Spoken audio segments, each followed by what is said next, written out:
Hi, everybody. It's Rose. I hope you're doing well today. This is day 4 of our exploration of spiritual practice.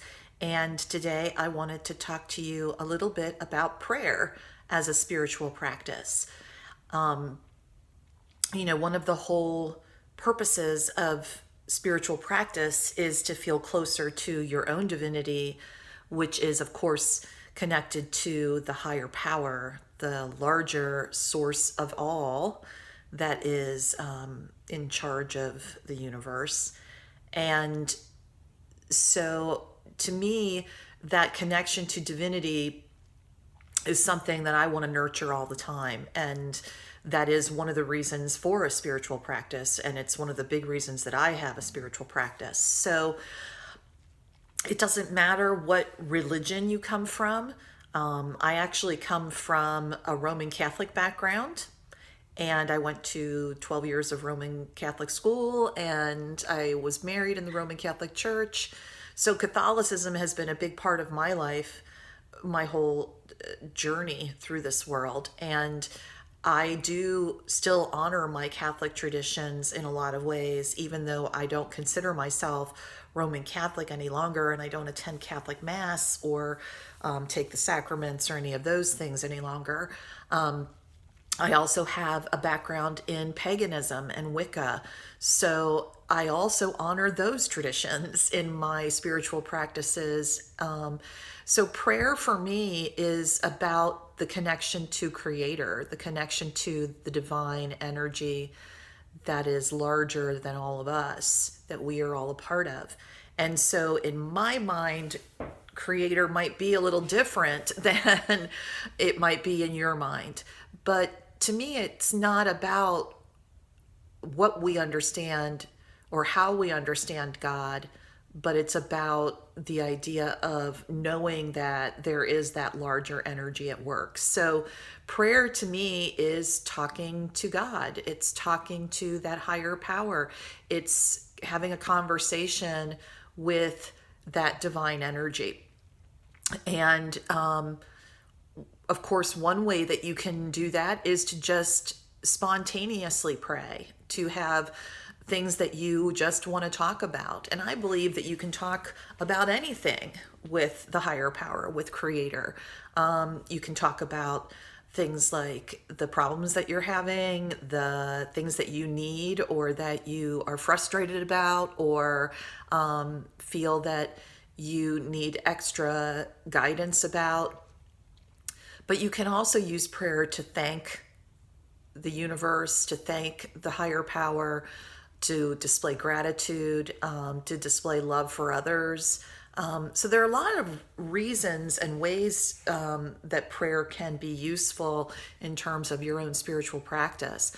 One of the things that I like to do actually is I do like to pray using prayers that are very familiar in certain traditions. And again, for me, the prayers that are most familiar, the ones they are the ones that I memorized when I was a girl, when I was in Catholic school.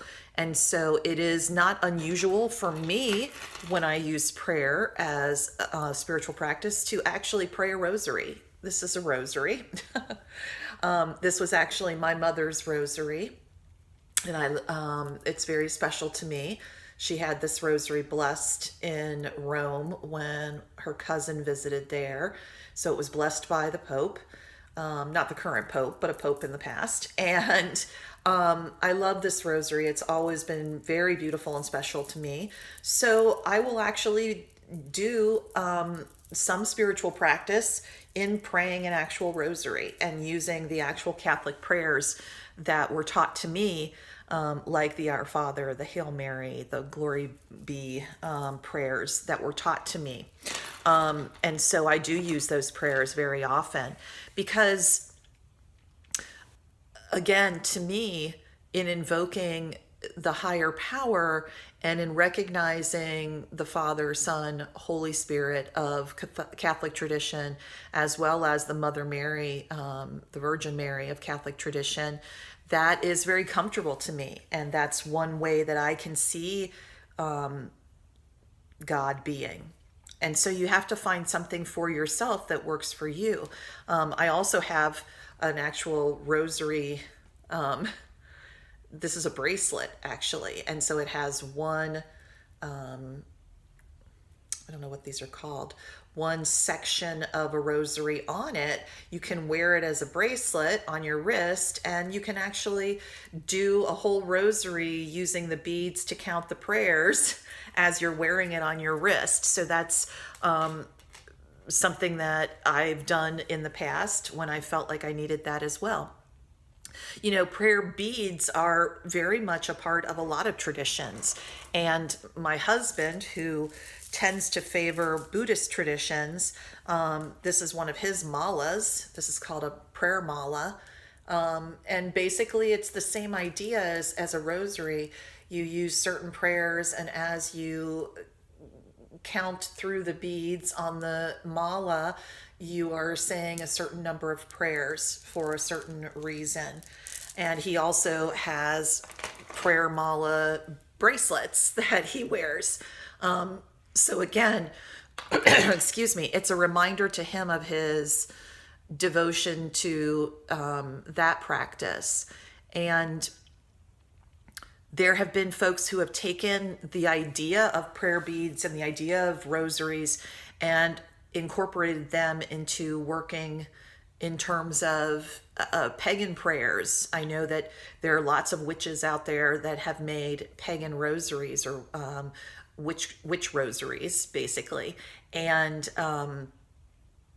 they use pagan prayers instead of Christian prayers, whichever ones that they've chosen, whichever ones that fit their belief system and what they want to be praying about or praying for.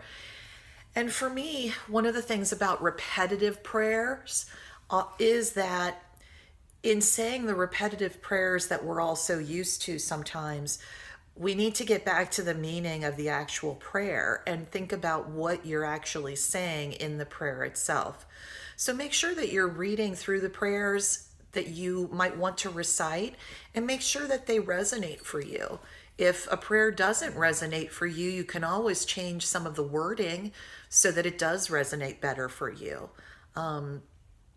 As I said, I'm still pretty comfortable with the idea of the Catholic larger universe of God, Jesus, and the Holy Spirit. So those terms and those invocations of those energies for me is very comfortable.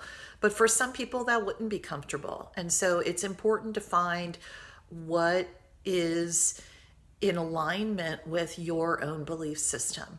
But prayer can be a beautiful spiritual practice. Just taking a few minutes a day to say some prayers, either for yourself, for your family, your friends, the world in general. It can be a wonderful way to really connect with your higher power, the power that is within you, as well as doing something really beneficial for yourself and for the world. So if that seems appealing to you, you can certainly use prayer as a kind of spiritual practice. And I would encourage you today to explore some prayers. There are lots of examples of prayers on the internet. You can always Google prayers and find all kinds of amazing things that people have written if you don't want to write your own. But you can certainly always write your own or do your own spontaneous praying as a spiritual practice. So I'll leave you with that today. I hope that's a wonderful way for you to get back in touch with yourself in your spiritual practice today. And so thank you for being here with me. Please join me again tomorrow. We'll look at something else. And until then, I will say namaste, which means the divine light in me honors and sees the divine light in you. So have a good day. God bless you all.